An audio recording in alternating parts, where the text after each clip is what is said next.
하나님이 거기 계시기에 반드시 돌아가야 된다라고 하는 제목으로 말씀 전하겠습니다. 에스겔의 이 48장까지에 있는 성경의 말씀이 드디어 대단원의 막을 내리고 있습니다. 40장부터 시작을 한 예루살렘에서의 에스겔의 환상이 이제 마무리되고 있는 장면이죠. 우리 어제 47장의 전반절 성전에서 나오는 물의 환상을 보았습니다. 성전의 문지방에서 흘러나온 물로 말미암아 죽은 바다라고 불리웠던 사해, 염해, 사해조차도 생명의 힘을 갖게 되는, 성경 속에 이처럼 장엄하고 이처럼 생동감이 넘치는 환상이 이거 또 있을까 싶을 정도로 우리 에스겔 37장에서의 마른 뼈들의 환상과 더불어서 정말 이렇게 생동감이 넘치는 환상이 또 있을까? 너무나 귀한 말씀을 우리가 함께 보았죠. 그 환상의 주체가 바로 그리스도이시기 때문에, 그 강의 생명이 바로 예수님의 생명을 상징하기 때문에 우리는 더욱더 놀라운 말씀으로 함께 받을 수 있었던 것이죠. 그 말씀 안에서도 핵심적인 내용이 뭐였습니까? 성전에서 그 생수가 시작되었다라고 하는 것이 아주 인상적이었고요. 그리고 그 생수는 누구를 상징한다고요? 예수 그리스도, 그렇죠? 예수님을 상징한다. 그리고 그 생명이 바로 성령의 능력으로 말미암아 힘이 되고 활력이 되어서 모든 물에다가 생명을 주고 나무와 열매를 맺게 하는 원동력이 되었다라고 하는 것까지 우리가 보았습니다. 아멘. 그런 환상 이후에 오늘 본문의 13절부터 이제는 화자가 바뀝니다. 말하는 사람이 바뀌어요. 어제까지는 누가 말했어요? 천사가 말했다면 오늘은 이제 여호와께서 직접 이제 말씀을 에스겔에게 하기 시작하는 거죠. 13절, 주 여호와께서 이같이 말씀하셨느니라. 너희는 이 경계대로 이스라엘 12지파에게 이 땅을 나누어 기업이 되게 하되 요셉에게는 두 몫이라. 14절, 내가 옛적에 내 손을 들어 맹세하여 이 땅을 너희 조상들에게 주겠다고 하였나니 너희는 공평하게 나누어 기업을 삼으라. 이 땅이 너희의 기업이 되리라. 요셉에게는 두 몫을 준대요. 왜 그럴까요? 요셉에게는 아들이? 그렇죠. 누구였죠? 네. 에브라임. 아유, 네네. 므낫세와 에브라임. 어제 누구한테 물었더니 이렇게 틀렸더라고요. 예. 그래도 잘하셨어요. 예. 이번 땅 분배에서는 이 자녀들의 이름이 모두가 다 호명되면서 지파들의 땅을 받게 되죠. 그런데 그 땅은 이미 예전부터 아브라함과 이삭과 야곱에게, 그렇죠, 하나님이 그들의 선조라고 말할 수 있는 그들에게 이미 그 땅을 주시겠다라고 약속한 땅이라는 거죠. 하나님이 언약하셨던 약속의 땅이다라는 거예요. 그런데 지금의 이 말씀을 받은 이스라엘은 어떤 처지입니까? 지금의 이스라엘은 어떤 처지예요? 그들의 삶의 현실은 뭐죠? 포로된 현실이죠. 포로되고 착취와 억압이 일상이 돼버린 그러한 삶을 그 먼 타국 바벨론에서 살고 있었거든요. 그런데 과연 그들이 이런 하나님의 약속의 말씀을 받을 수 있었겠느냐는 거죠. 그들은 받을 수가 없는 상황이에요. 현실로는 못 받는 상황인 거죠. 현실로는. 게다가 자신들의 죄악으로 말미암은 심판의 결과 아닙니까? 이것이 이 포로된 이 모습이 바벨론에 와 있는 마당에, 이거 멀리 이국 타양으로 와 있는 마당에 그들이 무슨 약속을 더 붙잡을 수 있겠느냐는 거죠. 그러나 여러분, 하나님의 약속은 언제나 신실하신 줄로 믿으시길 바랍니다. 하나님의 약속이라 하면요, 그 인간의 어떤 상황, 그 인간의 어떤 처지에 따라서 변개되고 바뀌어지는 말씀이 아니다 이 말이에요. 그가 아무리 실패했어도, 그가 아무리 좌절과 그가 아무리 절망했을지라도 그것과 상관없이 하나님의 주권 아래에서 하나님의 신실함으로 실현하시는 것이 바로 하나님의 약속이다. 하나님의 언약하신 약속이다라는 거죠. 여러분, 하나님의 약속은 반드시 이루시는 줄로 믿습니다. 그 약속은 누가 하시는 거죠? 하나님이 하시는 거예요. 내가 하는 게 아니라. 그렇기 때문에 이루어질 수밖에 없는 거죠. 하나님이 하시니까. 여러분, 혹시라도 여러분들에게 오늘 나에게 하나님이 과거에 언젠가라도 주셨던 약속들이 여러분들 안에 있습니까? 한번 떠올려 보십시오. 하나님이 내게 주셨던 그 약속은 무엇이었지? 라고 한번 여러분들의 마음속에 떠올려 보시라는 거죠. 그 약속이 내 삶의 어떠함 때문에 돈 없고 피곤하고 노쇠하고 연로하고 외롭고 고독하고 그러한 내 삶의 어떠함 때문에 하나님이 내게 주셨던 약속조차 흐려졌다고 여러분 생각하십니까? 내가 잘못해서? 상황이 안 돼서? 이 약속은 이거 이루어지지 않을 거야. 내가 언젠가 한번 그냥 내가 되고 싶은 마음에 내가 생각했던 거지. 라고 여러분 생각하셨다라면 그거 착각이라는 거죠. 내 삶이 주는 착각이라는 거예요. 내 현실이 주는 착각. 하나님이 여러분들에게 주신 약속이라면 반드시 여러분들의 생애 속에서 아니면 우리의 다음 세대들의 삶 속에서조차도 하나님은 반드시 이루시는 하나님이신 줄 믿으시길 바랍니다. 여러분 언젠가 세상의 세속에서 이런 얘기 있었죠. 꿈은 이루어진다. 그렇죠. 꿈은 이루어진다라는 슬로건이 있었어요. 근데 정말 여러분 꿈이 이루어지던가요? 꿈은 이루어지지 않을 때가 더 많던데요. 더 많았어요. 그러나 여러분 꿈은 이루어지지 않아도 하나님의 약속은 반드시 이루어지는 줄로 믿습니다. 내가 이루는 게 아니거든요. 하나님이 이루시기 때문이라는 거죠. 그러기에 하나님의 약속은 그 약속을 오늘도 신실하게 믿고 인내하고 붙잡은 자에게 하나님이 주시는 소망인 줄로 믿습니다. 하나님의 약속을 굳게 붙잡으십시오. 그래서 그 이후에 땅을 어떻게 나누라고 말해요? 땅을 공평하게 너희들 나눠라. 예전에는 이 지도를 보세요. 지도 잠깐 보시면 요단강의 서편으로만 땅들이 위치해 있고 우편에는 땅이 없죠. 예. 근데 예전에 여호수아가 땅을 분배할 때 초기에 분배할 때는 이 요단의 동편까지를 포함해서 이게 땅을 분배를 했단 말이죠. 그리고 또 하나 그때는 어떤 공로에 따라서 그들이 어떤 역할을 했느냐에 따라서 그들이 땅을 차지할 땅의 지경들이 달라졌단 말이죠. 그리고 또 이제 므낫세 반지파, 므낫세를 반으로 쪼개가지고 요단 동편, 요단 서편 이렇게 다양하게 이제 땅들이 나눠져 있었다라면 오늘 본문에 등장하는 이스라엘의 이 재분배하는 땅의 모습에서는 어떻게 나누라는 거예요? 공평하게 그 땅을 나누라. 이것이 하나님의 은혜 아닙니까? 하나님은요 공평한 하나님이십니다. 그 사람의 공덕을 따라서 구원을 베푸시지 않으시고 전적인 하나님의 예정과 주권 아래 예수 그리스도를 믿어 의심치 않는 자에게 하나님께서 누구에게라도 값없이 선물로 주시는 공평하신 은혜를 베푸시는 것, 이것이 하나님의 은혜의 모습이라는 거죠. 이 은혜를 깊이 경험하고 누리시는 주의 백성이 되시기를 바랍니다. 아멘. 그래서 이제 48장에 그 땅을 이제 구체적으로 나누기 시작하는데 계속 반복되는 장면이죠. 계속 반복이 돼요. 그래서 이 말씀들 전체 다 해설하기에는 좀 어려울 것 같아요. 그래서 이게 나누어드린 지도를 참고하시면 됩니다. 이 지도대로 보여주는 모습대로 나눈 거니까. 근데 이게 얼추 어림수죠. 정확하게 이렇게 딱 했다라는 것보다 이런 식으로 나눴을 것이다. 이 땅들 중에는 고고학적으로 아직 증명이 안 된 땅들도 있기 때문에 그래요. 1절부터 7절까지가 이제 맨 윗단의 단에서부터 유다까지의 내용들의 땅을 구별한 모습이고요. 8절부터 22절까지 우리가 35절까지 있는 말씀 중에 상당히 많은 내용들을 유다의 경계선 그 아래에 특별히 성전을 위해서 예물로 드릴 구별된 땅의 도면이 나옵니다. 지도를 보시면 훨씬 더 현실감 있게 보실 수 있을 것 같은데 중요한 건 뭐겠어요? 이 예물로 드릴 땅의 중요한 의미가 뭐겠어요? 14절 말씀 보세요. 14절 같이 읽어보겠습니다. 시작. 그들이 그 땅을 팔지도 못하며 바꾸지도 못하며 그 땅에 처음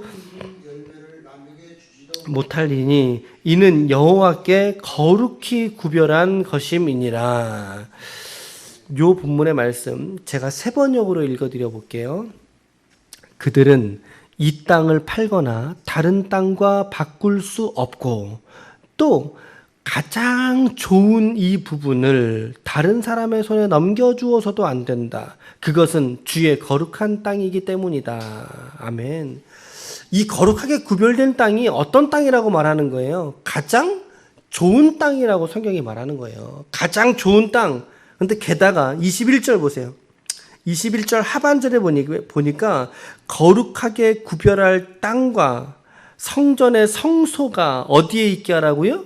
그 중앙에 있게 하라. 중앙에 있게 하라. 그러니까 예물로 드려진 그 땅이요, 이스라엘 중에서도 가장 좋은 땅이라는 거죠. 그리고 가장 중심부에 위치하고 있는 땅이라는 거예요. 여기 땅값이 싸겠어요? 비싸겠어요? 땅값이 아주 천정부지의 땅이겠죠. 근데 거기에 뭐가 있다고요? 하나님의 성전이 있다고요. 성전이 있다고요. 그러니까 이 말씀의 요점은 뭐겠어요? 성전이 어디 있어야 된다는 거예요? 가장 좋은 땅 위에, 가장 중심에 위치해 두어야 한다는 거죠. 오늘 여러분들의 성전은 어디에 있습니까? 오늘 우리의 마음속에 하나님의 성전은 어디에 위치하고 있습니까? 여러분들의 이 마음의 내면도를 한번 살펴다 보세요. 이건 누구도 볼 수 있는 게 아니잖아요.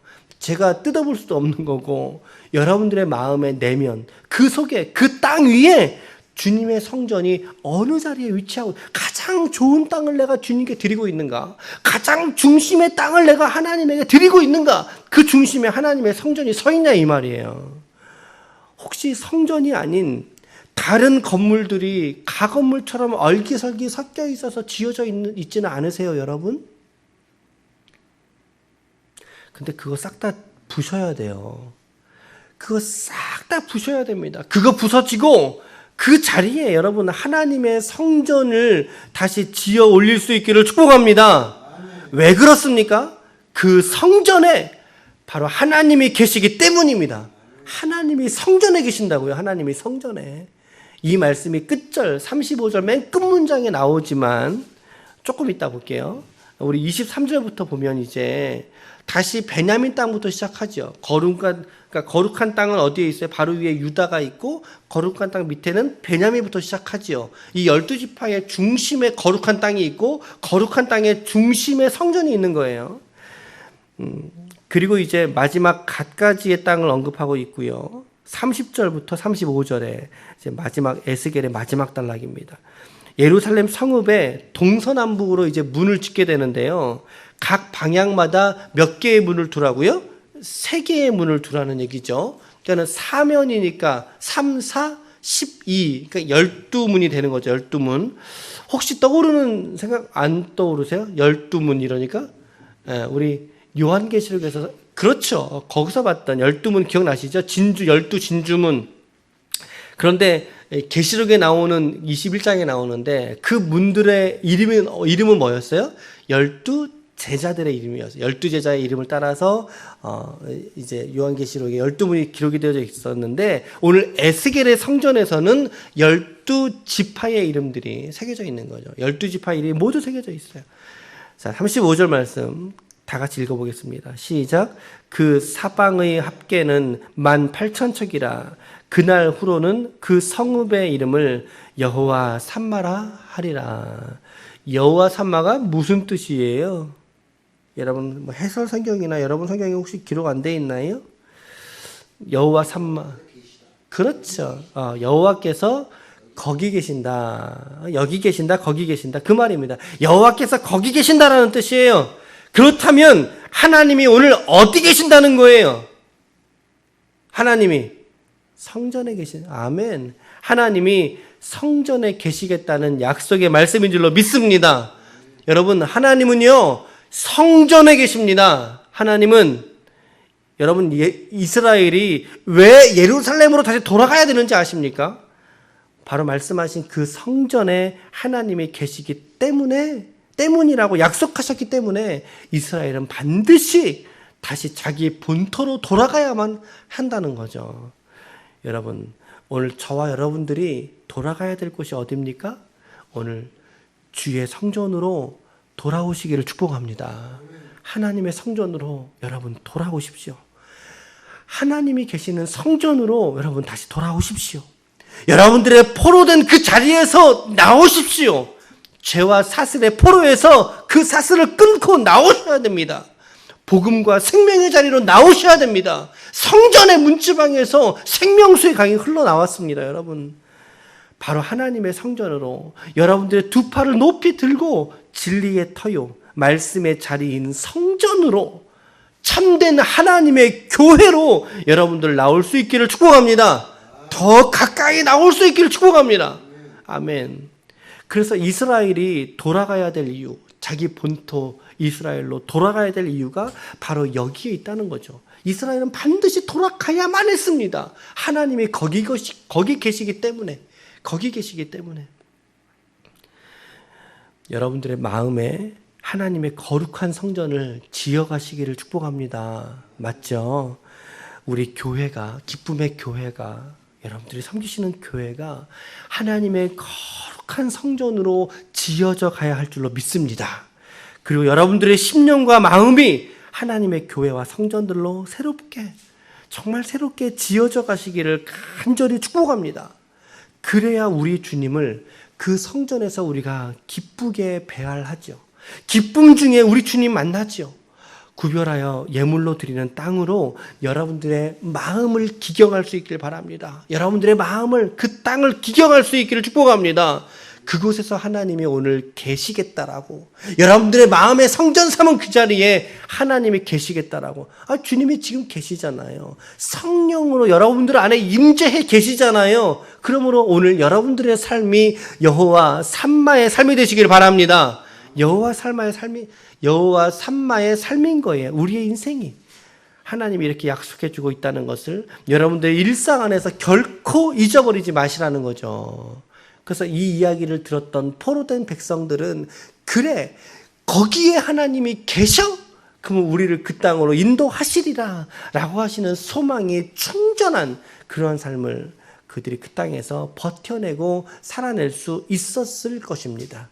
이러한 소망으로 에스겔서의 말씀은 드디어 대장정의 말씀이 맞춰지고 있습니다. 이제 드디어 에스겔이 끝났습니다. 끝났어요. 에스겔의 말씀은 결국에는 포로 중에 있었던 이스라엘에게 하나님께서 주셨던 약속이었고, 그리고 희망이었다는 것을 우리는 결론으로 가질 수 있습니다. 그리고 무엇보다 중요한 것은 에스겔의 성전 신앙이었어요. 이 에스겔의 아주 독특한 신앙의 모습이거든요. 다른 사람은 바벨론으로 가서도 그 땅에서 하나님 계시다라고 선포하잖아요. 그 땅도 하나님의 다스리시는 땅이라고 선포하지요.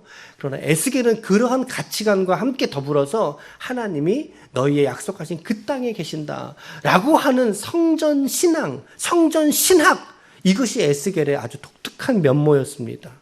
우리가 이 시대에 우리가 편의주의와 또 개교회주의와 그리고 우리의 이름을 가리고 신앙생활을 하려고 하는 그런 마음 때문에 어느새 성전의 바른 의미가 희석되어져 가는 시대를 우리가 살고 있습니다. 예, 이럴 때일수록 여러분, 우리가 정신을 더욱 바짝 차리고 하나님께서 오늘 내게 주신 성전은 어디인가, 그렇죠? 모교회가 사라진 시대를 살고 있잖아요. 우리가 하나님께서 내게 주신 나의 성전과 모교회는 어디인가? 그 성전을, 우리 교회를 나는 아름답게 하고 있는가? 섬김에 있어서, 헌신에 있어서. 그리고 무엇보다 내 자신이 여호와 삼마로 거하시겠다라고 하시는 그 약속의 성전이 되고 있는가? 오늘 여러분들에게 이 하나님의 성전의 소망이 있는 줄로 저는 믿습니다. 우리가 바로 하나님의 성전이고 우리가 바로 참된 교회의 소망입니다. 오늘도 이 믿음을 부여잡으시고 힘차게 여러분들의 일상을 기쁨으로 살아내시는 하나님의 거룩한 성전들이 모두 되시기를 예수님의 이름으로 간절히 축원합니다. 아멘, 아멘. 기도하시겠습니다.